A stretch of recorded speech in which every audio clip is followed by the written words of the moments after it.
Taylor, can you walk us through what happened at the end of the game? We won, finally.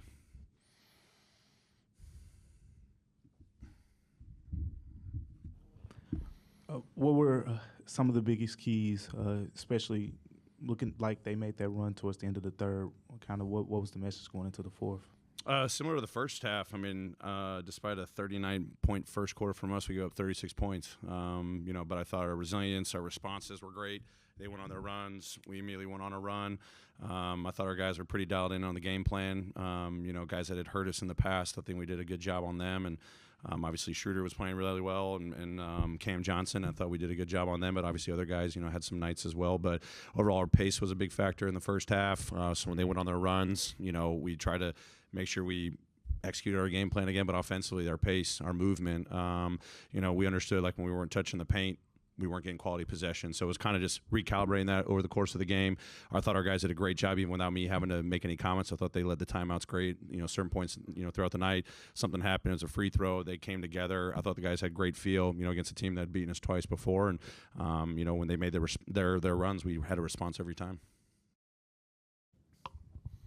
Taylor, so what does it say about the maturity and the professionalism of this team to have this time off and then to come right back out and put together this performance?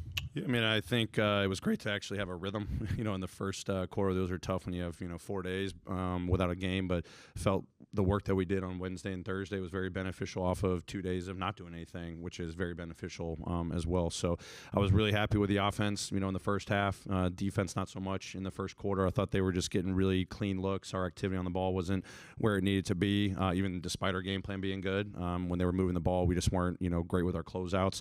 But responded in the second quarter, obviously responded in the fourth quarter. And as I said, 48 minutes, I thought we just had this, on a mission mentality. And, I know it's just the regular season, but, we obviously struggled against this team, two games in a row early in the season, and to come out and actually have that edge and that responsiveness, throughout the game, I thought was really impressive because this team, they can bite you pretty quick with their drive kick game, different guys knocking down shots.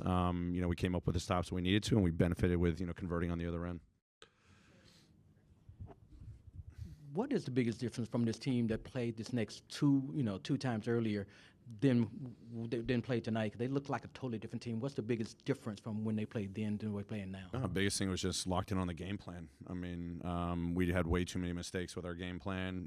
We learned a lot in the first game, and then we played them, less than a week later up in Brooklyn, and we knew the game plan. We talked about it. We watched the film. We broke it down, all that, and we didn't execute it. So maybe we just needed a couple extra weeks, and I think, I give the Nets a lot of credit. They helped us a lot with our, one-on-one defense and our shell defense, and they still made it tough tonight. When we made a mistake, they make you pay, but when we kind of dictated where their offense went, I thought we benefited.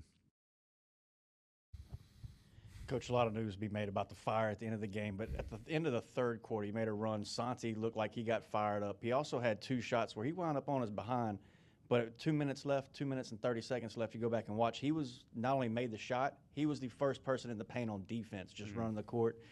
He's making just the commitment, the desire he's got, the conviction of making those off-ball runs, the transition runs where he's not bringing it up, but he's making that second or third run to open up spaces.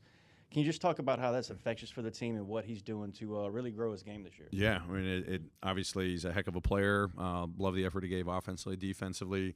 We talk about role change all the time, but like when he gets fired up, I want him to channel it well. When we had a brief moment, I was like, I can just channel this well, and he did it. Obviously was knocking down shots, getting into the paint on the offensive side, but he didn't get distracted from whatever was happening, on the floor. And then I thought his defense, was improved, from the previous two games against this team. So overall, I love a competitive, fiery Santi. It's one of the best versions.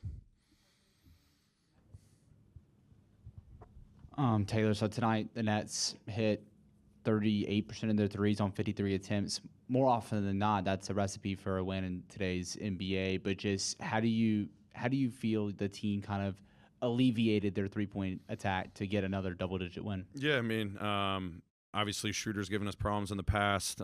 Cam Johnson was playing at a high level, so I thought we did a decent job trying to control those guys, not letting them have big nights for us. But obviously, Finney Smith had a big night, Jalen Wilson, and obviously Clowney. So other guys had to benefit in their offense. The paint, was a battle for us. We wanted to win the paint for sure, and thought we had good balance from the three-point line. And then just, making sure we weren't giving up 30-plus free throws, with their downhill attack. I thought we controlled that area of the game much better, and that's what also hurt us in the first two games is they got paint, they got threes, they got free throws. Second game, we talked about they hurt us in all three, and they did it again. Maybe just a little bit lesser than the first matchup, but overall tonight, we knew the three-point line was going to be there, but other guys had to make some threes against us, and luckily we were able to come out with a victory. You mentioned the best version, one of the best versions of Santi kind of being the fiery one, but just for the team as a whole, obviously this game was, high emotions, so to speak, or whatever. What do you make of that as a coach when your players, like when you guys kind of are in a competitive battle like this, and, like Josh talking to their players, coaches, other players are talking, and all those things are going on? I mean, at the end of the day, our guys love to compete, and as long as we're doing it with impact and winning, I thought there was a team collective mentality, as I mentioned, about just how we even came together throughout some adverse moments, playing fast. 30-plus assists again, multiple guys making an impact. I thought our starting unit was great, despite some challenges on the defensive side in the first and the third. They helped us with our runs. Our bench came in, helped us with the runs. We just played a deep group that loves to compete, so we got to have that every single night. I talked to them after the game. It's like we have to come in no matter who we're playing, whatever had happened previously. We've got to come in with that focus, that urgency, that respect to how we've got to play our standard every single night. And we're at our best when we're the most competitive and together teams. So it's a great challenge, 82-game regular season. So glad that we bounced back after 4 days without a game and came in with the right mentality. And we've been playing that way of late, and we're going to need to take that on the road against LA, and then the next game, and the next game, and the next game. Back to that, just what was the message to the team in the locker room after that kind of win, and looking at the minutes after 25, 30 games now into the season, Ja, Tripp, Dez, all around 28, 32 minutes. What went into that decision? Yeah, I thought those guys were huge for us tonight. So lead into when they were going on some runs, definitely wanted to get them quick breathers and come back to continue to play with that great force that they were displaying throughout the game. And message was just what I told them. We got to have this mentality every single night. I'm glad we learned our lesson after the first two matchups against them. It's interesting how the games get rescheduled, and we came out focused on us the last 2 days, and then we got to business tonight, and got a great test from the Nets, and we came out with a victory. And you're going to have that every single night. So tomorrow, travel out west to LA and get ready for a tough one against the Lakers on Sunday. Great. Thanks, everyone. Appreciate it.